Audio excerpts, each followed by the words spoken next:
قبل ما ابدا الفيديو انا عاوزك تعرف اني جايب لك حاجه عظمه، حاجه جامده، حاجه من الاخر هتخليك تشوف شغل فاخر. فركز معايا ويلا بينا نبدا الحكايه. في احدى الايام كان في 3 من الولاد ماسكين جين عمالين يضربوه ويتنمروا عليه، مش راحمينه نهائي. الواد كان مستسلم للضرب بتاعهم وبياخد كل الضربات من غير رد عليهم وخلاص سايبهم وماشي. بس واحد من المتنمرين دول بيشتم في امه وبيقول له اجري يلا وروح لامك عشان ترضعك، انت اصلا مفيش منك فايده زيها. جين لما بيسمع الكلام بيتعصب جامد وبيطير على الواد، بيديله رجل الطير سنانه، بيلف على اصحابه هم كمان بعده وبيدغدغهم وبيوقعهم على الارض بكل سهوله. بعدها بيرفع ايده وخلاص هيكمل عليهم، ولكن الام بتوصل في المكان وبتوقفه، بتقول له كفايه كده، انا قلت لك ان القوه موجوده لحمايه الضعفاء مش للضرب يا جين. الواد بيقول لها بس هم اللي اتنمروا عليا الاول وعلشان كده انا كنت بدافع عن نفسي مش اكتر. الام ما بتسمعش لكلامه وبتقول له تعالى معايا على البيت بسرعه. بيدخلوا على البيت والام بتبدا تدي لجين محاضره في الاخلاق تاني علشان ما يعملش كده. بتقول له يا ابني القوه ديت سلاح ذو حدين، ممكن يغير حياتك لا اما للاحسن او للاوحش. انا اول لما خلفتك جبتك في المكان الشاسع ده والبعيد عن الناس علشان اعرفك الجانب الخير من قوتك، لكن انت لو سيطر عليك غضبك زي النهارده كده وضربت اي حد حاول يتنمر عليك فكده انت هتكون شخص شرير مش اكتر، وعلشان كده انت خسرت القتال النهارده يا جين. الواد بيقول لها انا اللي ضربتهم، ازاي خسرت القتال يعني؟ انا مش فاهم حاجه. الام قالت له انت خسرت القتال ضد غضبك، ولو ما اتحكمتش في غضبك بعد كده فتدريبي ليك كل الفتره ديت هيكون على الفاضي، وشد حيلك بقى يا ابني قوم يلا علشان نبدا نتدرب بره. جين بيفرح لما بيعرف انهم هيتدربوا فعلا وبيطلعوا بره علشان يبداوا. بدا التمرين فعلا. الام بتقول لجين بص كده يا معلم، انت علشان تقدر تتحكم في قوتك لازم الاول تسيطر على غضبك في القتال. بتعلمه حركات جامده واسطوريه كده والواد مبهور بيها. بتقول له بعدها انت لو نجحت في كبت غضبك فهتعرف تسيطر على اي معركه وتخفي نيتك وتكسر عدوك. وبعدها بتعمل تقنيتها الاسطوريه عليه والواد بينبهر منها. شفت يا عم الهدوء حلو ازاي؟ يلا بينا بقى نكمل باقي التمارين. بداوا يكملوا التمارين فعلا، الثبات والانضباط في الافعال والوضع اخر حلاوه. بعدها بقى وفي نهايه اليوم بيدخلوا علشان يتعشوا، ولكن واثناء ما كانت الام بتعمل العشاء بتلاقي واحد من ابهات العيال اللي انضربوا واقف قدام البيت بيشتم فيهم، بيندى عليهم بقى على صوته، نازل شتيمه في جين وامه. هم طبعا ما بيستحملوش وبيخرجوا له وبيقولوا له عاوز ايه يا عم وايه اللي جايبك هنا؟ الراجل بقى بيقول لهم انت لا ضربت ابني ولازم اكسر عظمك دلوقتي واضربك والا غليلي مش هيرتاح. جين بيتعصب من الراجل ولكن الام بتهديه، بتقول له كلام الراجل صح يا جين وانت لازم تعتذر من ابنه علشان انضرب. الراجل بيقول لها يعتذر؟ ده مين ده؟ انا لازم اكسر دراعه علشان ما يعملش كده تاني، بس العيب مش عليه، لا العيب على الام اللي ما عرفتش تربيه. جين بقى بيتعصب من كلامه وبيروح علشان يضربه تاني. الراجل هو كمان بيكسر الازازه اللي في ايده وبيقول له تعالى، بيروح عليه بكل قوته علشان يهجم وهوبا اخد ضربه واحده من الام رمته على الارض. بتقول لي الابن بعدها وهو واقف ما اشوفكوش هنا تاني، وبتدخل على البيت وبتقول لي جين ورايا. بيقعدوا جوه، الام بتهدي جين بتقول انا شفتك من شويه كنت فرحان بعد ما ضربت الراجل العجوز وعلشان كده هقول لك انا عملتها ازاي. انا بس كل اللي عملته وجهت ضربته عليه والصده هي اللي وقعته، ويلا بقى يا عم ننام علشان الصبح تبدا تدريب من جديد. الواد بيفرح من كلام امه وبيقول لها تمام، بس فجاه الام بتقوم وهي مرعوبه وبتبص على ستاره البيت بتشوفه، ايوه ده وحش اسطوري جدا عنده عدائيه مع عيله كازوما خلاص جاي يقتلهم. الام في الوقت ده راحت على جين وقالت له انت لازم تفضل في البيت وما تخرجش ابدا، ولو حصل لي اي حاجه لازم تروح لجدك وتتدرب هناك. جين طبعا كان سامع الكلام ومش فاهم حاجه ولكن استنتج ان في خطر كبير جدا في المكان. بعدها الام بتسيب ايد جين وبتطلع بره البيت علشان تقاتل الوحش ده. الوحش بقى كان شكله مرعب مع ضوء القمر واخد وضع القتال وشكله هيقتلها. بالفعل بيبدا القتال ما بين الاثنين والام بتستخدم كل اساليبها قوه ومهاره ولكن مش قادره عليه. الوحش كان مسيطر وبيضربها ضربات كتيره جدا وجين واقف ورا الباب مش راضي يتحرك، سامع امه بتنضرب وقلبه بيتقطع، والوحش هو كمان كان مستمر في ضرب الام بكل شراسه لحد لما بيمسكها من رقبتها وبيخنقها وكانت خلاص هتموت. بس جين ما بيقدرش يسيبها اكتر من كده وبيجري باخر سرعته على الوحش وبيضربه، ولكن الوحش كان قوي جدا وضربات جين ما بتاثرش عليه حتى ما خلتش الوحش يسيب امه. جين بعدها فضل يضربه تاني لحد لما الوحش اتنرفز اتعصب وعطاله واحده حدفته في اخر المكان. بعدها الوحش رمى الام من ايده وراح ناحيه جين علشان يقتله، بس الام بتقوم من تاني وبتستخدم كل قوتها على الوحش علشان تبعده. البيت بتاعهم بيتكسر من الهجمات والام بتترمى على الارض والوحش بيسيبها خلاص ماشي، بس الام بتقوم تالت وما بتستسلمش وبترفع صباعها ناحيته بتقول له تعالى. الوحش بيتعصب من اصرار الام اكتر وبيجري عليها علشان يمحيها، بس الام بتلمح انبوبه جنبها كده وبتجيلها خطه بتلف جسمها من على الوحش وبتضربه بسرعه جدا. الوحش ما بيلحقش يستوعب. بعدها الام بتاخد ايد الوحش كده وبتكتفه في المكان لحد لما البيت بتاعهم ينفجر، بس قبل ما تموت بتطلب من جين يعتني بنفسه وبعدها المكان كله بيولع والام بتفارق الحياه. جين بعد المعركه كان قام يدور على امه على امل بس يلاقيها عايشه او يشوف اي جزء منها منها، ولكن خلاص الام ماتت. الواد بيزعل جدا وقتها وبيتوعد بالانتقام من اللي قتلها، مش هيسيبه ابدا يعيش. بعد الكلام ده بقى باسبوع الواد بيروح على شركه كازوما علشان يقابل جده. الحارس ده بياخده في الاسانسير وبيقول له يا ابني انت بقالك 3 مرات بتقول لنا عاوز تقابل الزعيم ومش راضي تحل عن دماغي، وعلشان كده انا هعاقبك. جين قال له انا هقابل جدي كازوما مهما عملت، فخدني بسرعه عليه يلا. الحارس بعد ما بيسمع كلمه جدي بيقلق كده، بياخده على الدور الاخير فعلا بيقابله، بس الجد ما بيكونش معترف بجين وبيقول له انت اللي جابك في المكان ده؟ لا زباله. جين بيقول لجده ان في وحش هجم عليا انا وامي في الغابه، قتلها قدام عيني وانا ما عرفتش اعمل اي حاجه، بس وصيه امي الاخيره قبل ما تموت كانت اني الاقيك واخليك تمرني، وانا جيت هنا علشان انفذها. الجد بعد ما بيسمع القصه بيعجب باصرار حفيده وبيقول له تمام انا هدربك لحد لما تبقى قادر تقاتل الغول ده وتنتقم لموت امك، بس انت طاقتك ضعيفه جدا ولازم تتعلم القتال حالا. جيم بيقول له بس انا مش مستعد لسه، وام قالت لي ما تبداش القتال مع حد، فبوم الجد بيديله على دماغه بيقول له طب انا بدات اهوت، يلا يلا وريني هتعمل ايه. جيم بيقول له تمام وبيبدا القتال فعلا. بيستمر القتال والتعليم من قبل الجد لجين لحد لما الواد ما بيبقاش قادر يتحرك. بعدها الجد بيقول لجين انك لازم توريني قدراتك وانك تستحق لقب عائله كازوما وتقتل الغول ده في الاخر. فجين وقتها بيتحمس على الاخر وبيقول له تمام. ثاني يوم على طول بيبداوا التمرين، ووقتها الجد بياخد جين على الحلبه كده اللي هيعلمه فيها، بيحكي له عنها. قال له انا كمان جدي كان بيدربني في المنطقه دي، قبل ما ابدا تدريب كان طلب من واحد من الحرفيين المهره يصمموا العمودين اللي هناك دول، ولازم علشان اخلص تدريب اكسر واحد منهم. انا طبعا كسرت بتاعي، ودلوقتي جه الدور عليك يا جين، هعرفك بكل التمارين اللي هتعملها النهارده وكل حاجه علشان لما يجي اليوم وتحارب الغول تقدر تقتله. جين لما بيسمع الكلام بيتحمس على الاخر وبيبداوا في التدريب فعلا، ويا عيني الواد بياكل على دماغه، جده ما بيرحموش. بيستمروا بقى في التدريب لحد لما بيخلصوا الحلبه، وبعدها بياخدوا كده على البتاعه دي وبيكسرها ببوكس واحد. بيقول لي جين يعمل زيه، وطبعا الواد ما بيقدرش.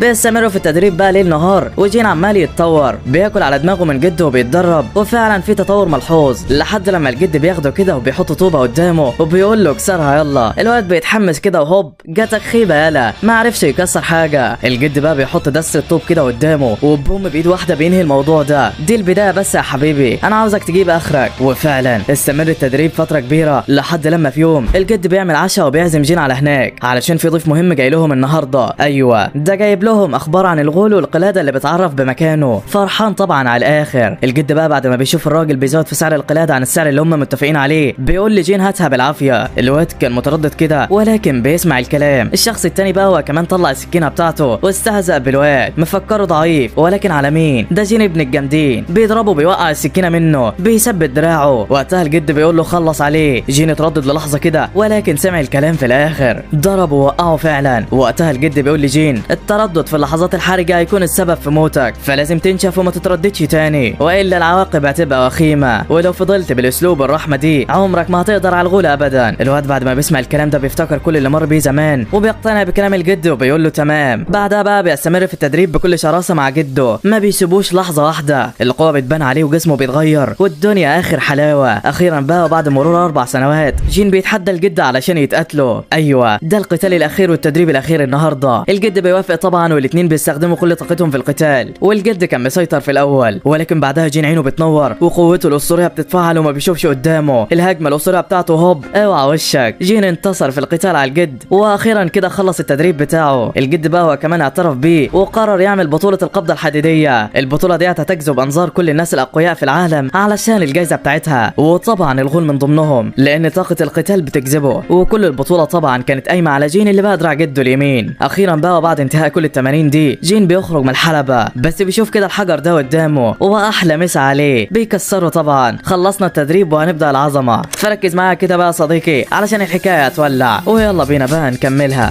بعد اكتمال تدريب جين مع جده وفتح بطوله القبضه الحديديه الواد بيركب الطياره وبينتقل الى مكان البطوله. ولكن واثناء الطريق جين بيبحث عن ابوه على النت، واول لما بيبحث بيشوف اخبار صادمه جدا وبيلاقي ان ابوه والجد اتخانقوا قبل كده في بطوله القبضه الحديديه اللي فاتت. الجد قتل ابو جين طبعا والواد ما بيفهمش الموضوع قوي. بعدها بينزل من الطياره بتقابله المضيفه اللي هتاخده على المكان معاه شويه من اللي هيشاركوا هناك كمان، وبيقابلوا صاحبه اللي اتعرف عليه زمان. بيفضلوا يزعقوا سوا كده وبعدها الكل بيركب العربيه علشان يروحوا على مكان البطوله، وجين طبعا كان معاهم. بيطلع له فيديو كده على التليفون وهو ماسكه لمباراه الجد وابوه زمان. الواد صاحبه بيتحمس على الاخر لما بيشوف القتال وبيقول له القتال ده كان عظمه ولكن هياتي استوى على الراجل ده وقتله من غير رحمه، وطبعا هم مش عارفين ان ده جد جين وابوه. بعدها بقى الواد صاحبه ده بيحكي له عن قوه كل اللي كانوا في البطوله، واللي من ضمنهم العنقاء، وهو الراجل ابو شعر اصفر اللي راكب قدام ده صاحب الموهبه الاسطوريه والقدره الساحقه. اخيرا بيوصلوا على مكان البطوله، وبيكون واسع جدا وفي مكان مهجور. على طول جين بيسال المضيفه على مكان جده، وبتشاور له على قمه الحلبه. فعلا بيروح له. في الاول بيساله اذا كان الغول هيجي فعلا ولا لا، وايه اللي هم عملوه علشان يظهر. الجد بيقول له ان الغول بينجذب ناحيه الروح القتاليه في المكان، واكيد بعد ما كل الناس ديت تقاتل هيجي في ثواني، انت بس عليك تفوز في كل القتالات علشان تقدر عليه. جين بيقول له تمام، ولكن بيساله عن المعركه اللي حصلت بينه وما بين ابوه زمان. الجد وقتها ما بيرضاش يجاوبه، وبيقول له انت شاغل دماغك بحاجات مش لازم تعرفها دلوقتي. بعدها بيسيبه وبيمشي. بس اثناء ما جين كان ماشي بيظهر له شخص بيوقفه، بيقول له انا حياتي دمر لي كل حاجه، لازم ادمر اي حد قريب منه واكسرك. جين ما بيردش عليه وبيكون ماشي، ولكن التاني بيضربه وبيرجعه لورا. وقتها جين بيفتكر كلام امه وبيسيطر على غضبه، بيقول له نتواجه في الحلبه، وبعدها بيسيبه ويمشي. وطبعا وهو ماشي كانت عينه عليه علشان لو غدر او حاجه،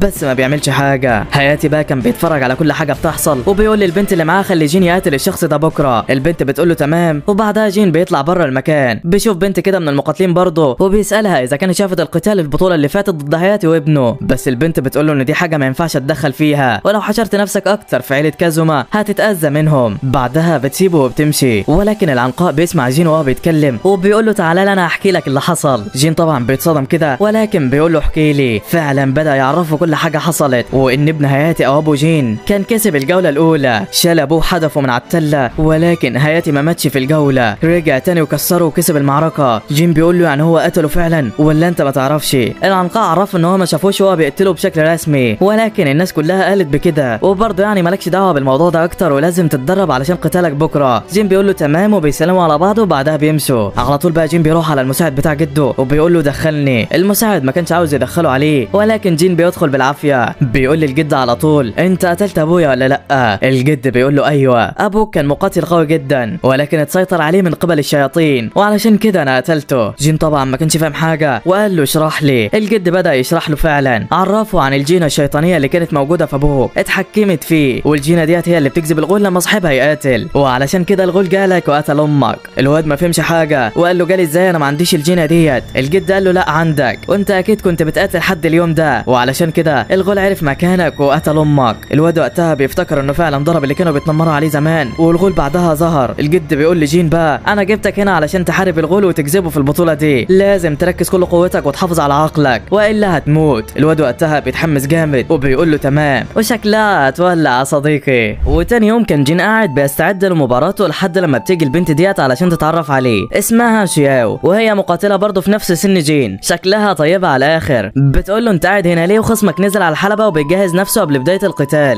الواد بيتصدم كده لما بيسمعها، وبيسالها على هويه الخصم بتاعه. البنت بتعرفه ان هو سميث، وجين بيتصدم لما بيسمع اسمه علشان هو كان نفس الشخص اللي حاول يضربه امبارح. المهم على طول بينزل على الحلبه وبيقابل سميث هناك. الجو كان مولع وهياتي والكل بيتفرجوا على الماتش في حماسه مستنيين النتيجه. الحكم فعلا بيعلن بدايه الهجوم وبيقول لهم اهجموا. بدا القتال فعلا، الضرب اشتغل على طول، وعلى طول الضرب بيشتغل لصالح سميث. في الاول جين ما كانش عارف يعمل اي حاجه معاه، سميث بيستغل قله خبرته وبيحاول يفنشه على طول علشان يحرق قلب هياتي عليه، ولكن جين بيفوق له وبيفتكر كل اللي حصل لامه وبيجمع قوته. بيقول له تعالى، بينزل عليه ضرب بوابل من الهجمات وبيديله رجل بالطياره. سميث ما بيستسلمش، بيقوم على جين وبيحاول يهجم عليه تاني، ولكن جين بيفعل مهاره الصد الاسطوريه بتاعته وبيبص له كده. بينزل عليه بعدها بوابل من البوكسات وبيرميه على الارض، بيبص له باستعلاء بعدها كده وبيقول له ما تقومش تاني، انت خلاص خسرت. ولكن سميث بيفتكر كل اللي حصل له وبيقوم من تاني، بيحاول يضرب في جين بس بيخسره للمره التانيه، ما بيستسلمش برضه وبيقوم تالت وعاوز يضربه. جين ما عادش عارف يعمل معاه ايه، وعلشان كده بيديله ضربه في رجله بتكسرها، بتخليه يقع على الارض مش قادر يتحرك. كان لسه هيكمل عليه ولكن الحكم بيوقفه وبيعلن النتيجه. ايوه جين انتصر في قتاله الاول، انتقل للمرحله الثانيه. بعدها بقى صحاب جين بينزلوا عليه علشان يحيوه بمناسبه فوزه، ولكن الواد بيديلهم ظهره وبيسيبهم وبيمشي. بيروح على المكان ده قاعد لوحده زعلان علشان كسر رجل المنافس. صاحبه بيروح وراه علشان يشجعه، بيقول له مالك يا عم قالب وشك كده ليه؟ هو انت اللي خسرت ولا هو؟ جين قال له انا ما كنتش عاوز اكسر رجل الخصم، ولكن هو رفض يستسلم، فضل يهجم عليا وعلشان كده ما قدرتش غير ان امنع حركته. صاحبه بيقول له اساليب مشمه اللي انت متعلمها خطيره جدا، ولازم تسيطر على غضبك بعد كده والا هتاذي كل اللي حواليك في يوم من الايام. بس ما تقلقش يا عم، اللي انت عملته كان صح، وتعالى يلا نتفرج على ماتش شياو علشان هي اللي عليها الدور. وفعلا بعد شويه مباريات بيحين موعد قتال شياو ضد البنت نينا، وكانت فرحانه على الاخر. بيبدا القتال ما بينهم فعلا، واثناء القتال جين بيسال جده هو ازاي سمح لبنت في الثانويه تشارك في قتالات زي دي، وايه هي قوتها يعني. الجد بيقول له ما انت كمان في الثانويه يا عم، وعلى عكسك يا جين شياو بتستخدم اساليبها وفهمها لمجرى المعركه علشان تقدر تفوز، واتفرج عليها بس وانت هتعرف انا اقصد ايه. وفعلا يا صديقي شياو كانت مبهدله نينا على الاخر، بتجري منها في كل حته، والتانيه مش عارفه تضربها، ولكن نينا بتفعل اسلوبها الاقوى وبتدي لها واحده بتكتفها. خلاص شياو هتتخنق، الكل واقف قلقان عليها، بس البنت ما بتستسلمش وبتلف جسمها باقصى قوتها، بتضرب نينا بسرعه جدا، بعدها بتطير لفوق وبتقعد على رقبتها وهوب احلى مسا عليكي. نينا بتكسب في المباراه بتاعتها. جين كمان كان بيتفرج عليها وبيتصدم، والدنيا عظم على الاخر. بعدها بقى وفي اخر اليوم جين بيروح على غرفه سميث علشان يتكلم معاه، ولكن ما بيكونش هناك. بيفضل يدور عليه لحد لما بيلاقيه هنا، بيطمن عليه. سميث بيقول له غريبه، واحد كسر لي رجلي ودلوقتي جاي يطمن عليا، انت دماغك فيها حاجه ولا ايه؟ جين بيقول له انت عليك تغير اسلوبك في القتال وتقاتل باسلوب تاني مش اكتر، لكن انا ما اقدرش استسلم. سميث قال له ما طبيعي يا ابني، انت كلب هياتي العجوز اللي مدخلك البطوله وصرف عليك قد كده، ولازم يعني تقول كده. جين بيحاول يفسر له ان الموضوع مش بنفس الطريقه اللي هو فاهمها، ولكن سميث ما بيصدقوش. فوقتها هياتي بيوصل على المكان وبيقول لجين يرجع ويتدرب علشان قتاله بكره. بيستهزأ بسميث بعد ما خسر، وبيقول له بعد ما الكلب يخسر المفروض ما اسمعش صوته، والا انت عارف هيحصل لك ايه. سميث بيتصدم من الكلام كده وبيسكت، وبعدها جين بيمشي. بياخد جين كده على جوه وبيقول له انت عشان تنتقم لامك لازم تتخلص من كل نقاط الضعف اللي عندك، ما تبينهاش قدام اي حد كده تاني، ولازم تنشف على الاخر. الواد بيقول له تمام، وبيستعد بعدها لبدء المعركه الثانيه واللي هتكون ضد صاحبه جو. وفعلا الاتنين بيقفوا قصاد بعض والحكم بيرصهم، بيقول لهم ابدأوا. وفي الاول جين كان بيفتكر كلام امه وبيقاتل بيه، بيحاول يسيطر على غضبه باقصى طريقه، ولكن بعدها بيفتكر كلام جده لما قال له ان اي خصم هتكسبه هيقربك نقطه من هزيمه الغول. بيتحمس على الاخر، بيستمر بعدها القتال ما بين الاتنين بكل شراسه. هياتي متحمس هو كمان، نور احمر عمال يطلع من جينو قدره اسطوريه، وطبعا بيفوز على خصمه، ولكن جو كان لسه واقع على الارض مش قادر يتحرك. هياتي بقى كان مستنيه يفنشه. تخيل ان جين هيفنش صاحبه يا صديقي، لا والله بيمدله ايده كده وبيقومه، بيقول له خسرت يا كبير، قوم يلا بقى علشان نمشي. هياتي طبعا في قمه الغضب متعصب علشان ما خلصش عليه. جين بقى واصحابه بيخرجوا علشان يرتاحوا بره، واليوم بيخلص على كده. وبعد كده بيحين موعد قتال شياو ضد النمر المقنع كينج. الواد كان مسيطر عليها في القتال وحرفيا معلمها الادب، بيضربها ضربات كتيره جدا والكل قلقان عليها وخايفين لا يحصل لها حاجه، بس البنت وقتها بتفوق له وبتديله شويه ضربات ترقده، مفكره نفسها هتكسب، ولكن ده النمر يا حبيبتي بيقوم عليها مره واحده وبيضربها، بيلف جسمها وهوبا احلى فينش على دماغك. ايوه كينج فاز على شياو وانتقل لنصف النهائي، هيلاعب العنقاء الماتش الجاي. جين طبعا ما كانش فارق معاه اي حاجه غير سلامه صاحبته، واخدها وداها على المستشفى على طول. فضل جنبها لحد لما فاقت. البنت اول لما صحت كانت مفكره ان هو هيدي لها محاضره في الاخلاق وانها بنت وما ينفعش يتقاتلوا والكلام ده، بس جين بيفاجئها وبيقول لها عاش عليكي، انت مقاتله قويه جدا، انا مبهور بيكي. شياو بتتصدم كده وبتقول له يعني انت مش هتستهزأ بيا علشان انا بنت؟ جين قال لها بالعكس خالص، انا اقوى حد علمني القتال كان امي، وما شفتش لحد دلوقتي حد في قوتها. البنت وقتها بتعرف انه زعلان على امه اللي ماتت وبتحاول تواسيه. النمر بقى هو كمان كان في الوقت ده واقف بره الاوضه بتاعتها وشكله جاي يطمن عليها، بيدوس على زر الباب بالغلط والباب بيفتح، ولكن جين وشياو ما بيشوفوهوش. المهم بعدها بقى بيحين موعد قتال كينج ضد العنقاء، واحد من اقوى المصنفين ومن المرشحين اصلا للبطوله. بيبدا القتال ما بينهم فعلا والاتنين مولعين، العنقاء جامد وشغال ضرب في النمر ومش رحمه، ولكن التاني ما كانش سهل برضه، بيثبته بايده كده بعدها بيشيله هوبا بيفنشه بسرعه الضوء. الله هو مال كينج ده جامد كده ليه؟ ليتضح ان ده مش كينج اصلا. هياتي بيعرف جين بحقيقته وان الغول قتل كينج من شهر،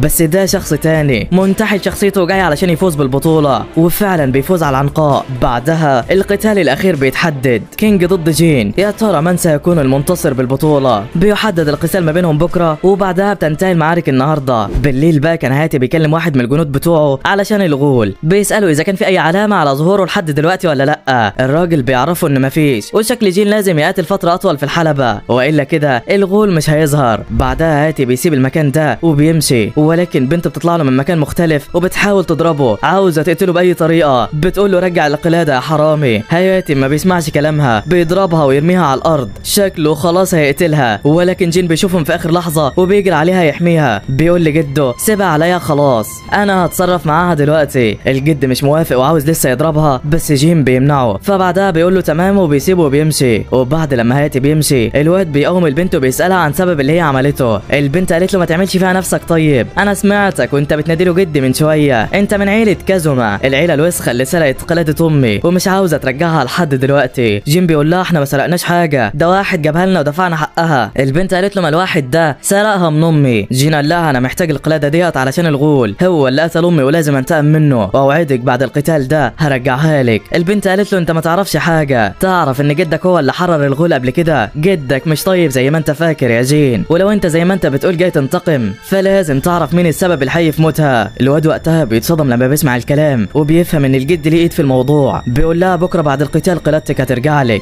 بس انا لازم انتقم. وبعدها كان سايبها وماشي. بس البنت قبل ما يمشي قالت له انت عاوز تسال مين كينج ده صح؟ كينج ده شخص اتربى في ميتم للاطفال، دخل في البطوله علشان يبني الميتم اللي هو فيه ويرعاه، انت حر تعمل اللي انت عاوزه بالمعلومات دي، بس انا حبيت اعرفك يعني. وبعدها بيبدا القتال ما بين جين والنمر المقنع. على طول النمر بيبدا في الهجوم بكل شراسه على الواد وما بيدلوش اي فرصه، ضربه في الثانيه وجين مستسلم للقتال وبيفكر في كلام البنت اللي قالته له امبارح. هياتي بقى كان كل شويه عمال يبص على القلاده علشان يشوف الغول ظهر ولا لسه، متعصب على الاخر. النمر بقى كان مسيطر في القتال وماسك جين بيفنشه، خلاص القتال محسوم. بس في الوقت ده جين بيسترجع كل قوته وبيفتكر انه لازم ينتقم لامه، بيتحمس على الاخر، بيفعل كل قدراته وبينزل ضرب في النمر وما بيدلوش فرصه، عينه بتتلون بالاحمر وقوته بتزيد والواد حرفيا بيجلده، بيقدر يفوز على النمر فعلا. وبعدها بيروح له وهو واقع كده وبيقول له فلوس البطوله كلها ليك، انا مش هاخد منها حاجه، اعمل اللي انت عاوزه بيها. ده ايه الحلاوه ديات يا ابني، عملت اللي عليك وزياده والله. بس وجين ماشي طالع من الحلبه كده بيلاقي الجد واقف قدامه بيقول له مكانك، انت علشان تاخد لقب البطوله لازم تواجه خصم اخير وتفوز عليه. ايوه انا، ومش هتطلع دلوقتي من غير ما تفوز عليا. جين بيقول له تمام، بس هسالك سؤال واحد، انت اللي خرجت الغول على العالم ولا لا؟ الجد قال له ايوه انا، وتعالى يلا هات اخرك. الواد راح معاه فعلا وعلى وشه غضب لا ينتهي. بيبدا القتال ما بينهم فعلا وهياتي كان مسيطر، بيستخدم تفوقه في الجسم على الواد ومش مديله فرصه، بس جين بيفوق له، بيفادي كل الهجمات وبيستخدم قوته المخفيه، بيفوقه. هياتي واقع على الارض من الضرب ولكن بيقوم تاني، بيضرب الواد وبيرميه على الجدار، بينرفزه، بيقول له انا انت النهارده لو الغول ما ظهرش فهقتلك قبل ما يجي. وقتها جين بيفتكر كل حاجه حصلت زمان وكلام امه وبيتعصب على الاخر، بيعرف ان جده السبب الرئيسي في موتها وبيقوم عليه وبيديله واحده باسلوبها وبيبعده. بعدها بيستمر بوابل من الهجمات ومش مديله فرصه، عينه بتتلون بالاحمر والشرار بيظهر والجد بيترمى على الارض،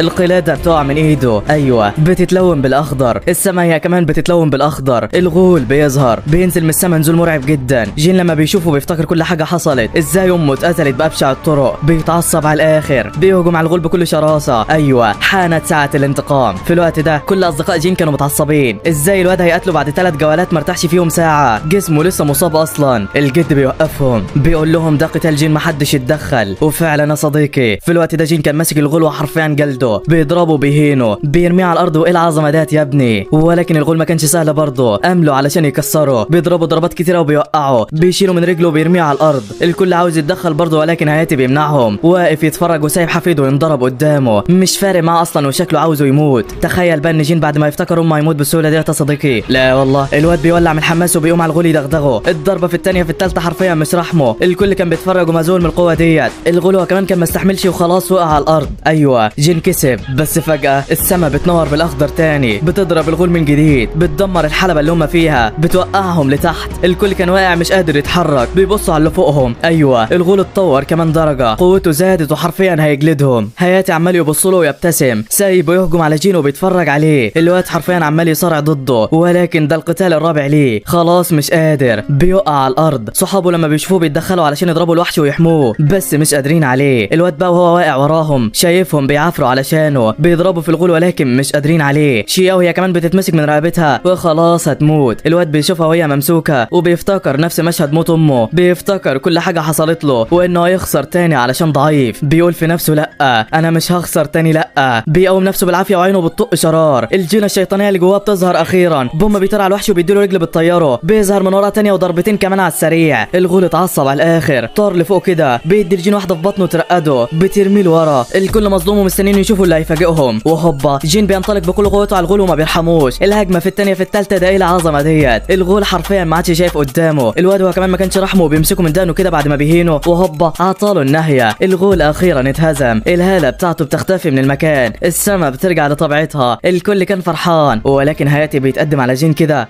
وبيقول له انا هقتلك، الجينة الشيطانية اللي جواك خطيرة ولازم تموت. الواد والكل بيحاولوا يبرروا لهايات انه تمام، ولكن ده مش بيسمع لهم، بيضرب بالمسدس بتاعه. جين وقع على الارض خلاص بيودع، بيشوف امه في لحظاته الاخيرة ومش مصدق عينه، فرحان من قلبه عاوز يروح لها علشان يحضنها ولكن مش قادر. ايوه الجينة اللي جواه اخيرا بتتفعل بشكل رسمي. جين بيتحول لوحش مرعب، بيمسك هاته وبيكسره. الراجل لسه ما فاقش وبوم جين طار عليه دغدغه. الكل كان بيتفرج عليه ومش عارفين ايه اللي بيحصل ده. هياتي هو كمان كانت عجن تحت ايده، شكله خلاص هيموت، بس جين بيوقف ضرب فيه في اخر لحظة وبعدها بيسيبهم وبيمشي. بيبص لهم بنظرات غريبة كده والكل مش فاهم ايه اللي حصل ده. وانا عارف انك كمان يا صديقي مش فاهم السؤال اللي في الاخر دولي، بس لحد هنا بقى بيخلص الفيلم بتاعنا. انا عارف ان النهاية بتاعته غريبة، ولكن ديت هي قصة اللعبة. انا حاولت اظبطها على قد ما اقدر، ولكن دي النتيجة. فما تنساش اللايك والاشتراك لو عجبك الكلام، ويلا يا عم احلى سلام.